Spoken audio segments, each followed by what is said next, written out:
Okay, everyone, this is Jeff. We're going to start in 2 minutes. Just wanted to make sure everything's working properly. It looks like the audio, the video are working great, which always makes me happy. You never quite know with these webinars these days, but it looks like we're in good shape. So I look forward to starting and want to give people just a couple more minutes. But in the meantime, let me know where you're calling in from. I'm always curious to know.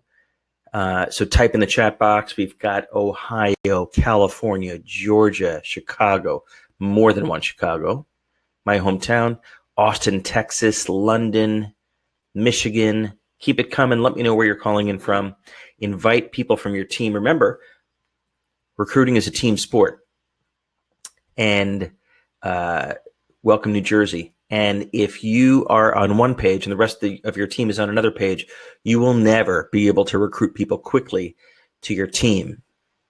So now is a great time to invite others from your team. Give them the link really fast. Let's fill this thing up. Wales, more Chicago people, more Georgia people. Thanks so much for joining. Thrilled to have you on the podcast today, or on the webinar today.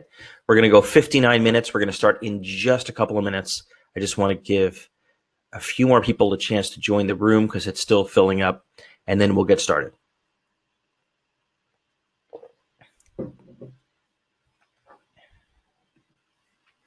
Welcome to Ontario, Las Vegas, and Pittsburgh. It's great to see you all. And this is Jeff Hyman. I am in Chicago, and I'm so thrilled that you chose to join us. We're going to spend the next 59 minutes, and I think you're going to learn a ton.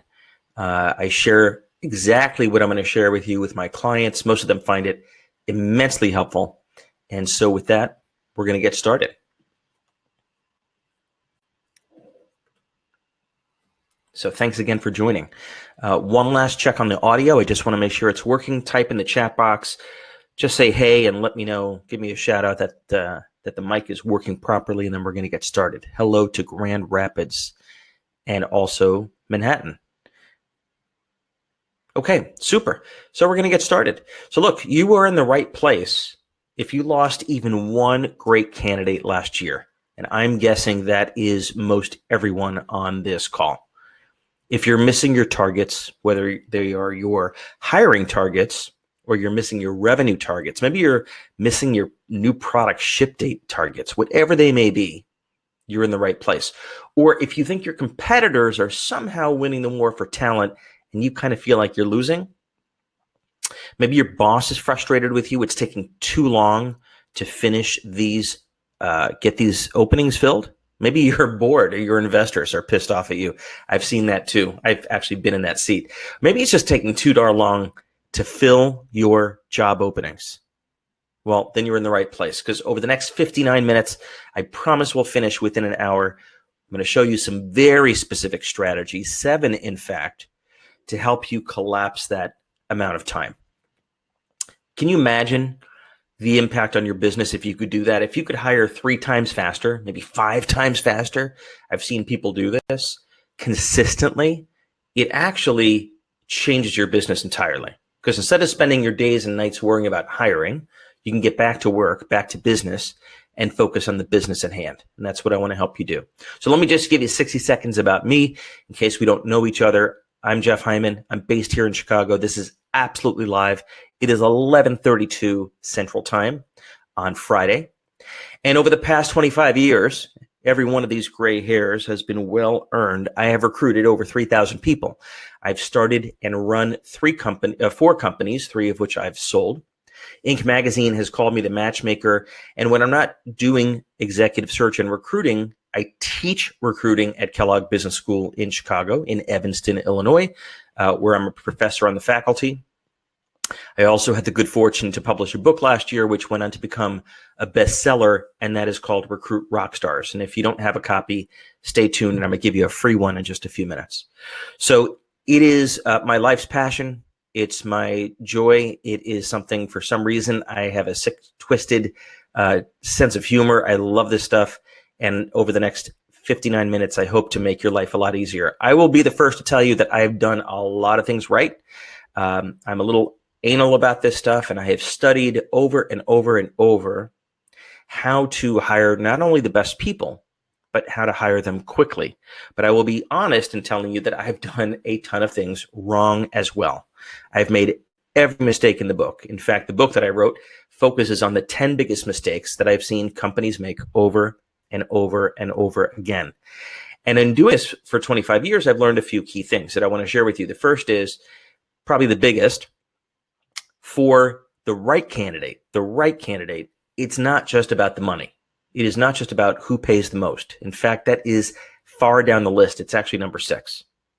Most leaders have no idea how to do this stuff because no one teaches it. Other than the course that I teach at Kellogg, I don't know of any other full-time course on recruiting in the United States. So you're in the right place because I'm going to give you some insider secrets, kind of inside baseball from a 25-year headhunter that most people don't know. And I hope that'll be helpful to you. By the way, happy to send you this deck after we finish. But I'll be the first to tell you that I discovered this stuff the hard way because there was no book, there was no course. I've had to stumble and get up and stumble and get up. I've lost amazing hires. I've lost amazing talent. I've gotten lucky. You get to cheat. You get the easy way. And over the next hour in this webinar, I'm going to share with you all these things I've learned, specifically 7 key strategies to collapse the amount of time it takes to hire. So if you're kind of feeling you're doing it the hard way today, and the way to know that is it kind of feels like you're stuck in the mud, right? These job openings in your company seem to take forever to fill. You're kissing an endless number of frogs to find the right one. Or maybe you feel like you're overpaying, and some of that is from counter offers. So your candidate gets a counter offer. You want to beat that counter offer, so you wind up paying way more than you expected, which your CFO doesn't like. Or maybe you're just settling for B players, right? We've all done that. So type in the chat box if you can identify with these things. I'm just kind of curious, which of these things resonates with you? Do you feel like it's just taking too long? Are you just seeing too many frogs, some B and C players? Maybe you're settling for talent that doesn't deserve to be on your team. So take a second, type in the chat box. I just want to hear from you on kind of what you're feeling and what brought you to this webinar. And then we're going to go through these 7 strategies. Great. So everyone's pretty much saying the same thing. Settling for B players, overpaying for them, which isn't surprising, right? We're in the 50-year low in terms of our unemployment rate. It's just taking too long. You're settling for B players. Great. So I'm going to show you the way forward.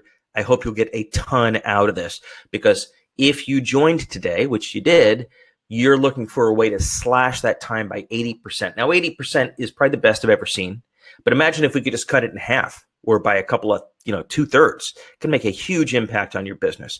I figured out how to do this. And the good news is it doesn't have to break the bank. I am not going to tell you to overpay or try to win the best talent by paying the most. That's not one of the strategies. So you don't have to worry. We're going to go through some much more practical ones. But before we do that, I actually want to start with the facts. And it's important we kind of level set on the facts, because as hard as you think it is to hire, as long as you feel like it's taking and you're getting B players, it's important to understand the data. And by the way, so that you can share this data with your team internally, your staff, your boss, your investors, etc. First is probably the most important. 2/3 of growth companies fail due to people problems. A lot of people think it's, we ran out of money, or we didn't achieve product market fit, or our marketing wasn't working. Yes, all those things are important. But at the end of the day, I've read every study in the book on this stuff, many of which are not very interesting. And 66% of growth companies fail due to people problems, usually hiring, sometimes culture, but all of these people problems drive failure.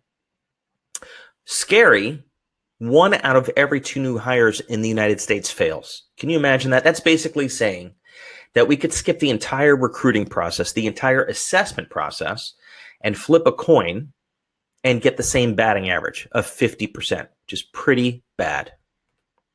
Fact 3, 90% of your problems in your business are actually recruiting problems in disguise. When I work with clients and I work with CEOs of venture capital companies, private equity companies, and I help them kind of map back what's causing their core issues, 90% of the time, they hire the wrong person for the wrong role at the wrong time with the wrong spec, didn't nail the criteria, and that's what happens. Number 4, talent has become the only sustainable competitive advantage for your business. I teach this at Kellogg, and what I tell my students is, look, 30 years ago, right, product, intellectual property, patents, that was a sustainable competitive advantage. Fast forward to today, it's virtually impossible to sustain a competitive advantage through technology, product. You can launch an app. 2 weeks later, there are 5 apps just like it. And good luck using the legal system to try to protect your product. 30 years ago, you could build a brand, right? And that would become your competitive advantage. There were 3 TV channels, right? CBS, NBC, ABC. You'd build a brand, advertise in the evening, you'd reach a third of the country, and voila, that became your competitive advantage. That's no longer possible with the fragmentation of media. So that leaves talent, your culture of your company, being able to outperform your competitors is the only sustainable competitive advantage. So you're in the right place because this gives you an edge, because your competitors are not on this webinar. They don't care about talent. They don't put it first. And long term, they're going to have a problem. There was a study just a few weeks ago, came out 2 weeks ago, surveying CEOs across the country. And the number one concern was attracting and retaining talent. Number one concern. So if you're a CEO, you probably resonate with this. But if you're not a CEO, maybe you report to a CEO, your CEO is worried about this stuff. This is it, right? This is the whole enchilada. So I want to make sure that you're addressing your business's number one concern. We're at a 50-year record low unemployment rate of 3.5% in the US. And that is of all workers, all markets. There are actually cities in the US where the unemployment rate is 1.5, 2%. We are at massive under, or I should say overemployment, right? We've never seen this before. And so if your process is taking too long, you're going to lose the best candidates. So how long does it take? Well, before I show you that chart, type in the chat box. I'm just kind of curious. How many, let's use days, right? Or weeks, or months. Type in the chat box. How long does it take your company to hire someone? From the time you say go and say, we need to fill a position, to the time that offer letter is signed, how long does it take? Just type a chat box in the number in the, number of days, number of weeks, number of months. So I'm saying 90 days, 120 days, 4 months. That's 120 days, right? 90 days. So your numbers are almost exactly the national average. So awesome job. 1 or 2 months, 60 days, right? Guys, this is too long. It's too long. If you are taking 2, 3, 4 months to fill a position, I can guarantee you that there's some process issues, but more importantly, you're losing the best talent. And I can say this because as a headhunter, I talk to candidates every day. And there are candidates that now have 3 or 4 job offers in a week. So if you love a candidate and you don't act quickly, they're gone, right? They have 3 or 4 other offers. Now, look, back in 2008, back in 2001, that was not the case. You could take your sweet old time. Right? It was a buyer's market. You were the buyer. Take as much time as you want. It's not the case today. The candidate is the buyer. So here's the national averages. From the time a company says go to the signed offer letter. For entry-level jobs, let's call that below $50,000, it's about a month. That's kind of the national average. For mid-level jobs, let's call that, 50,000 to a couple $100,000, something like that, right? So marketing managers, sales reps, etc. 60 days. For executive level, 3 months. I have seen 6 months, 9 months. And of course, some positions never get filled. A company never is able to pull the trigger. So that's how long it takes today. Let me give you a new target, a new way of thinking about this, and then we're going to spend the rest of the time figuring out how to get there. I'd like you to think about how to cut these things by 2/3, at least 2/3. And even if you fall short, you're going to be way better than average. There's no reason an entry-level position should take more than a couple of weeks to fill. A mid-level position should take maybe 3 weeks, and executive levels should take a month, maybe a little bit more than a month. It's a really radical change. Now, getting there is simple, but not easy, right? Simple. I'm going to share with you in a moment 7 steps to get you there, but you're going to have to promise me that you're going to take the rest of your organization with you, because I promise you cannot do this alone, right? But imagine the impact on your business if you're filling roles in 2, 3, 4 weeks instead of 2, 3, 4 months. Everything changes. Everything is unleashed. Okay. So let's go through now the process. Let's go through the mistakes, the issues that I see companies have that keeps them from hiring in 10, 20, 30 days instead of 3 or 4 times that long. Let's start with the first one. They have no flow. There's no candidate flow, right? Maybe you can identify with this one. In fact, type in the chat box, yes or no. Do you have enough candidate flow? And let me define flow. I don't mean crap or junk, just resumes. I mean a flow, a consistent flow of great potential candidates for your business. So let me give you the numbers, okay? On the left side, what you see there is job postings. This is the number one way that most companies find talent. They'll post on a job board. We all know those job boards, right? And they'll get 300 resumes, and they go through the resumes, right? I get a glass of wine and kind of go through all these 300 resumes at night, and I wind up with 2 people that are even worth talking to. And very few hires actually result from job postings. And I've tracked this consistently over time, or at least since job boards started. The second primary method is proactive outreach. So that means going out to find candidates that are not going to the job boards. And you might find 150 at the top of the funnel, and you outreach to those 150, 20 of them are actually open to having a conversation. And you'll get at least a hire, maybe 2, right? And the reason that so many people are willing to speak with you in this direct sourcing method is really interesting. Because we're at the same time that we're at a record low unemployment rate, we're also at a record high employee disengagement rate.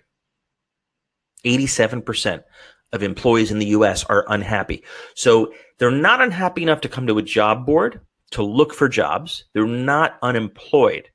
But if you'll only find them and reach out to them, which takes some effort, they will talk to you because they hate their job. And in a few minutes, I'll tell you why they hate their job. Number 3 is employee referrals. This is, of course, the holy grail, right? You should tap this out before you tap out anything else. If you get 10 employee referrals from your team, you'll talk to 5 and you'll hire 1 or 2, right? This is the holy grail of recruiting. I recently did a live webinar just like this on how to build the perfect employee referral program. If you're interested in that, send me an email, and I'm happy to share that with you as well. Okay, so those are some of the data over the 3 main practices. So the point is, don't rely on job boards. Don't just post on job boards and think that you're going to build a great flow. That is not how it's done these days. That's how it's done when you're at 10% unemployment. It works beautifully. Post it on LinkedIn, post it on ZipRecruiter, Indeed, and you're all set, right? But these days, 25 years later, 10% unemployment is now down at 3.5% unemployment. You can't rely on job boards. You got to outreach proactively. Let's go to number 2, okay? A bunch of things here, and I'm going to break them down for you. One of the biggest reasons that recruiting takes so long is the do-over process. So we go through a process, or maybe you don't have a process, but hopefully you go through some kind of process. You get to the end of the process. It doesn't result in a hire. You need to go back to the beginning of the process. You go back to start and you restart the process. I've seen companies repeat that process over and over again. That is a huge reason why it takes 1, 2, 3, 4 months when it should take 1, 2, 3, 4 weeks. Okay. So let's break it down. First of all, no scorecard, no start to the process. I work with clients to recruit people every day. And what I tell them is, unless we agree on what it is we're looking for, we are not starting the process. And this is what most hiring managers do. They know it when they see it. They just want to start getting resumes. They just want some activity, fill my email with resumes. They feel like they're doing something, right? But they don't even know what the hell they're looking for. So how do you assess candidates against some criteria when you haven't even defined it? Now, I know this sounds very basic. If you're honest with yourself, you may be making this mistake, and I assure you, some of your team is making this mistake. I have a simple scorecard. Happy to send it to you just so you can use it. You don't have to use my scorecard. Just create a scorecard, right? We'll talk about later what that consists of. Second point of the do-over process is the number of interviewers. So I've been looking for this number for 25 years. And I finally dug up a study that Google did last year. And the study was, what is the optimal number of interviewers? And it turns out it's 4. So they retroactively went back through hundreds of thousands of interviews and hires.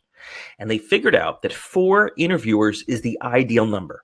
Not 5 interviewers, not 10. I've seen companies with over 20. It's also not 2 or 3, right? 4 is the right number.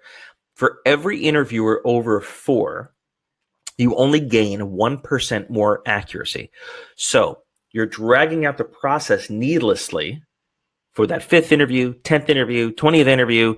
Unfortunately, by that point, you have lost the candidate because, like I said, they have 3 or 4 other offers. If you can't develop a process around 4 interviewers, and of course, they need to be the right interviewers. My book lays out how to pick them.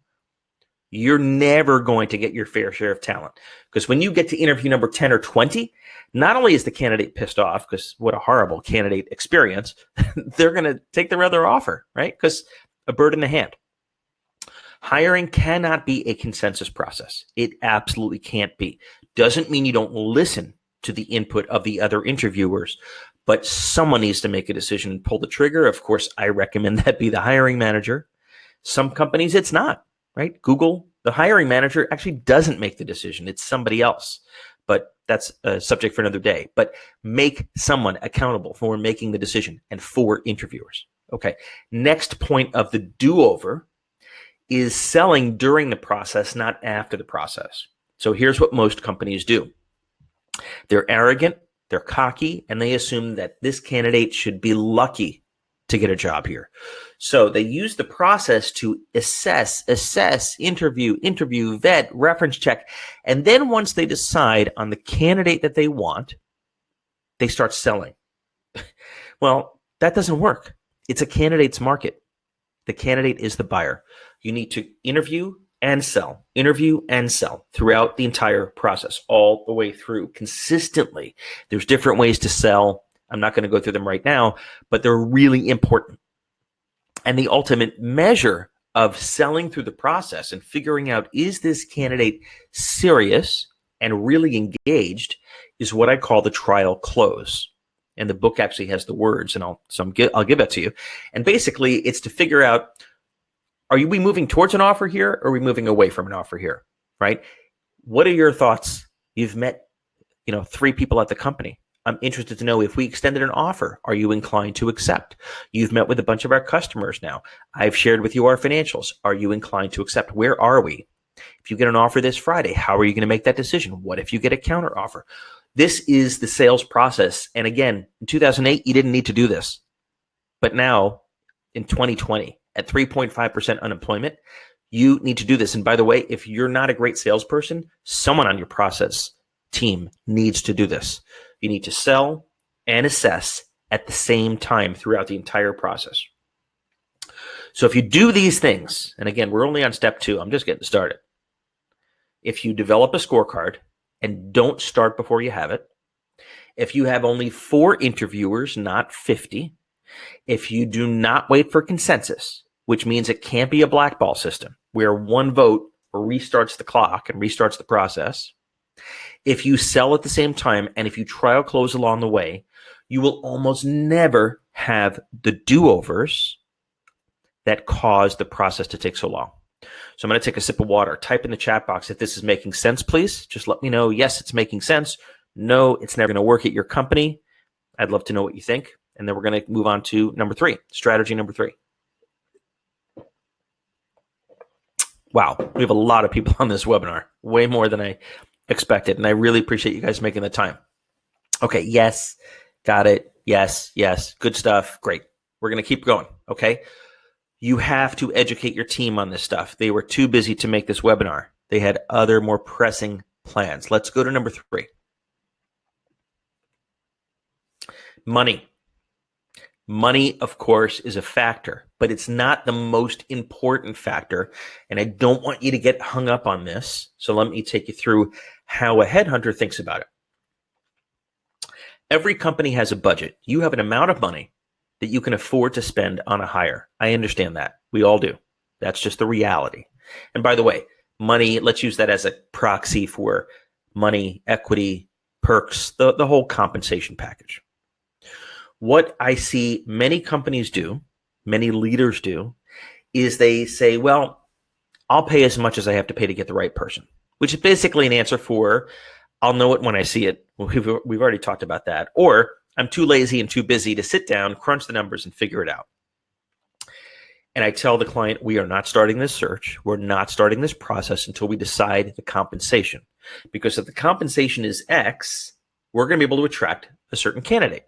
But if the compensation is Y, we're not. It's going to be a much higher candidate or a much lower candidate, which is fine, but that candidate might entail a whole lot more risk. So decide it up front. Take the time.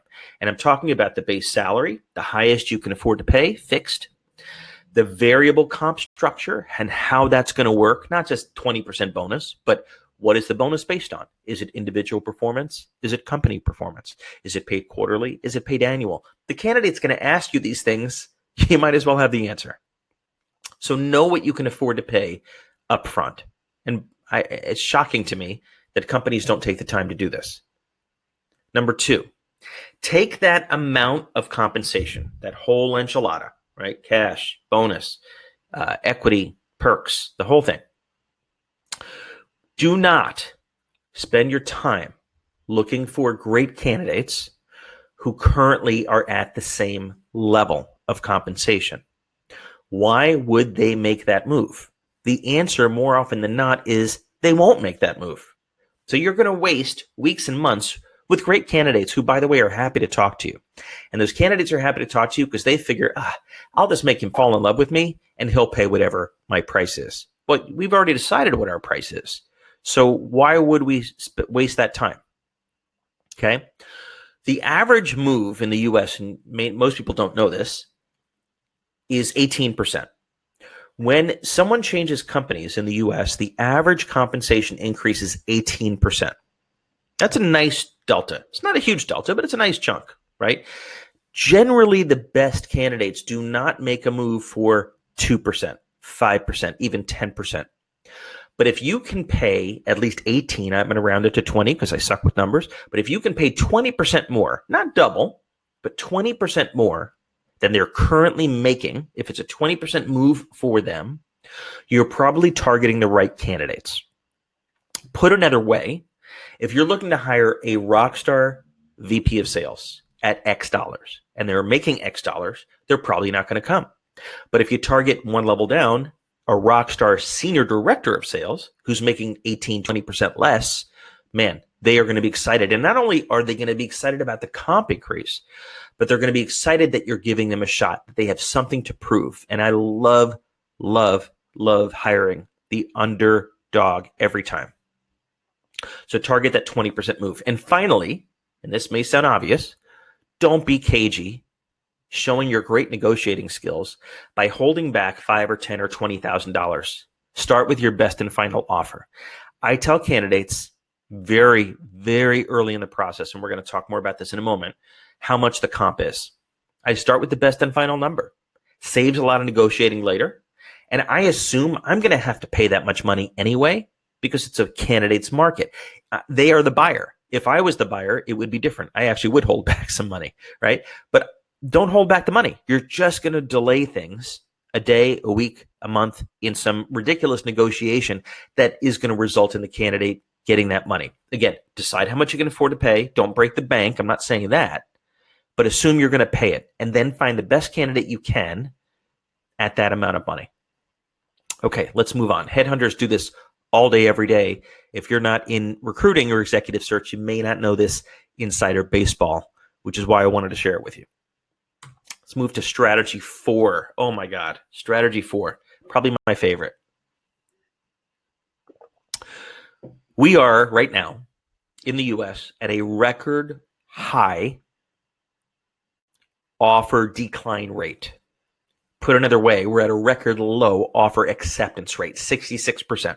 So what this means is for every 3 offers that companies give, 1 out of 3 candidates says, no, thank you, I'll pass. And they either go somewhere else or they stay where they are, okay? It's never been this low before. Now, it doesn't have to be, right? Because most companies make all these amateur mistakes that you're no longer going to make. But I want to point out a couple of things that can instantly increase your offer acceptance rate. Because again, when you get through the process and your offer's declined, guess what? You have a couple of choices. You can go to your backup candidate. You always have a backup candidate, right? I assume you always have a backup candidate. Or you restart the process, which goes back to point number 1. So on the very first phone screen, I ask 4 questions. By the way, they're outlined in the book if you want a copy of it. And I ask the following. Compensation. I want to know how much they're currently making. Now, in 8 states in the US, you cannot ask someone's current compensation, but there are comparable questions that I'm going to share with you that you can ask.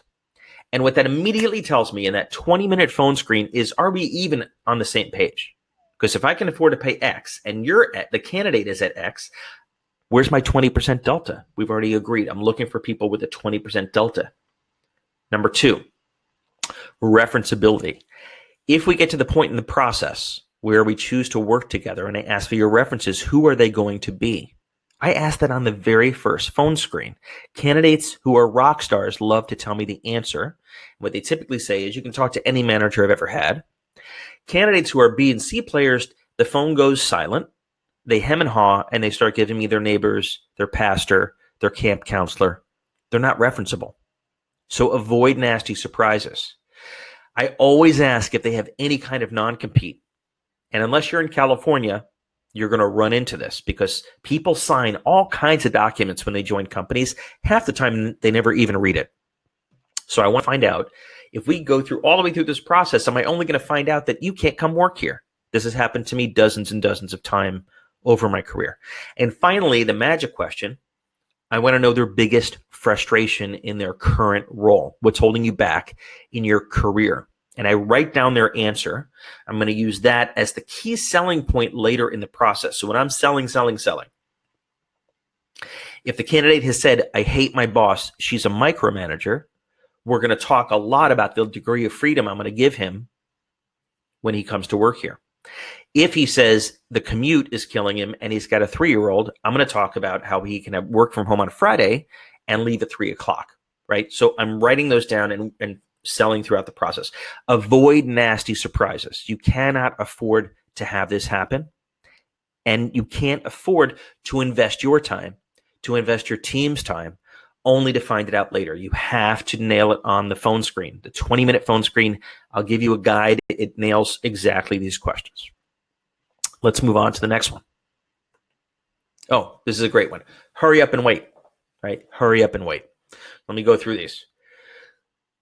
It is not possible to recruit in 1, 2, 3, 4 weeks, as I'm telling you it is, if you are using just-in-time hiring. Just-in-time hiring is like just-in-time manufacturing, right? We all of a sudden one day say, oh, we need a director of finance, or Sally quit in marketing and we need to hire her replacement, and we just start the clock and try to build a bench of candidates, a pool of candidates. We're screwed. There is no way you can do that in 1, 2, 3 weeks.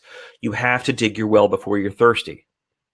You have to begin finding candidates before the need. You screen them, you engage with them, you assess them, so that the minute that position opens up, you know exactly who you're going to call. Companies, the smartest companies do this. And you can't rely on the excuse that I don't have time, because this is your most important thing, right? If you're on this call, hopefully by now, you're convinced that hiring the best talent is your only differentiator. It's your biggest driver of your culture. And by the way, if you do this, the rest takes care of itself, because 90% of your business problems are actually recruiting problems. Now, you can't boil the ocean. I'm not telling you to spend all day, every day interviewing strangers or doing informational interviews. That's not what I'm talking about. What I'm talking about is looking at your hiring plans for 2020. Find the 3 roles, just 3, where you're going to hire the most people. For a lot of companies, it's their sales team. It might be business development reps. It might be engineers, whatever it is. Develop a strategy to build your pipeline. Dig your well before you're thirsty. And if you need help, I'll do a strategy session with you and figure out how. Now, I never skip the phone screen. I don't just go to an in-person interview and waste my time if I don't do a phone screen that leads me to believe this candidate might be a good fit, right? That is a must-have, absolute must-have. The average interview process at most companies is 23 days, 3 weeks just for the interview process. There's no reason that after a phone screen and you bring the candidate in for an in-person interview process with 4 interviewers, because we've already agreed that 4 is the ideal number, the optimal number. If it's good enough for Google, it's good enough for your company. It shouldn't take 23 days, maybe a day or 2. Maybe they come in, they see all 4 interviewers, not in a panel interview, by the way. These are 4 one-on-one interviews. We could talk more about that later if you want. It can't take 3 weeks, guys. It just can't. You have to find a way to streamline the process. By the way, that means in a candidate's market that I interview candidates at night. I interview candidates on the weekend. I interview candidates when they have time, not when I have time. And if you can't do that, then you're not playing the game. You're playing your game. You're not playing the candidate's game. Now, I want to pause just for a second. I need a sip of water. Type in the chat box if number 5 is making sense to you, right? Type in the chat box if you're going through this process and repeating the same steps over and over, and if you're starting to understand why it's taking so long, because you're not building your bench ahead of the time you need great people.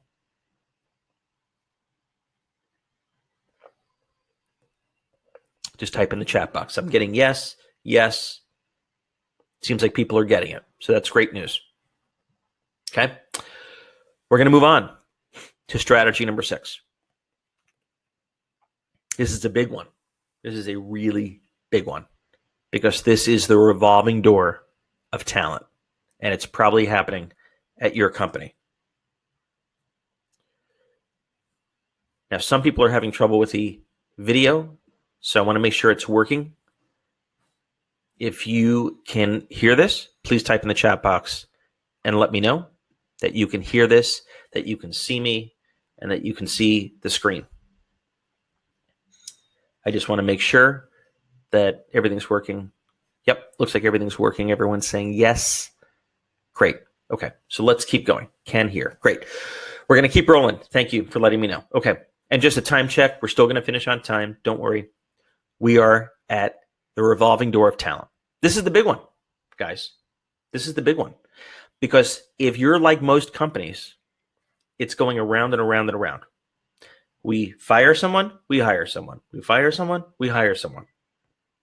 When I wrote the book, Recruit Rockstars, I actually played with the idea of starting with retention, employee retention, retain Rockstars, but my publisher didn't think it was quite as catchy. But guys, please, the revolving door, you have to stop it. Less firing means less hiring you have to do. I know that sounds obvious, but the average company turnover is around 20%. Some companies it's 50, 60, 80%, but let's say it's 20%. You start the year on January 1st knowing you're going to have to fill 20% of your number of employees that year. So if you have 50 employees, you start January 1st, you're going to need to hire 10 people this year. That's before any growth. So let's stop the revolving door. Well, how do you do that? Of course, read my book, and there's the link if you want a free copy. Happy to give it to you. But I'm going to give you the shortcut, as I always do. I know you're busy. Put DNA first. If you are hiring based on how someone's going to do in the job and not focusing on how someone's going to do in your company, you're missing the whole point. You're going to have a lot of bad hires. So the book talks in chapter 2 about how to identify your company's DNA, how to put it first, and interview and assess candidates for DNA. That's shortcut 1. Shortcut 2, even bigger, is to stop relying on interviews. Now, I know that sounds like heresy. Interviews are notoriously unpredictable of how a candidate's going to do in a job. What is the most predictive, the best predictor, the number one best predictor is the test drive. Chapter 6 outlines what a test drive is. It's basically a couple hours, a couple of days, a couple of weeks, whatever you and the candidate can do to observe them actually doing the work as opposed to telling you how they're going to do the work. Number one best predictor, do the test drive. Add that to your process. You will make far fewer hiring mistakes if you add the test drive and put DNA first, which means you'll fire or have to remove fewer people, which now means you have fewer hires in the first place. Why spend time hiring? Why spend Friday on a webinar about hiring if we can stop the need to hire in the first place? So don't forget to stop the revolving door. So we've covered 6 main strategies so far. Developing flow, enough flow, the right flow, and it's not going to be from job boards. It's from proactive outreach to candidates because we're at a record high level of employee disengagement, 87%. They will talk to you if you reach out and talk to them. Stop the do-over. Don't go through the process only to find out we need to start the whole process over again. You've doubled the cycle time. It's like manufacturing. For those of you in manufacturing or operations, you get it right the first time. You don't build the car down the assembly line only to find out that the tires or the engine was put in wrong and now we got to go rebuild it. You check it along the way. Don't do over. Too rich for my blood. Get the compensation right the first time by knowing how much you can afford to pay it, and target people who are at a 20% delta. 20% delta. Avoid the nasty surprises that you'd normally find out at the end of the process by asking those 4 key questions on the phone interview, the phone screen, the 20-minute phone screen. You have to master it. Don't hurry up and wait. Don't keep a candidate waiting for 21 days of interviews and think they're going to wait for you. They are not. They have 3 or 4 offers. They're not going to wait for you. And finally, stop the revolving door by hiring right in the first place.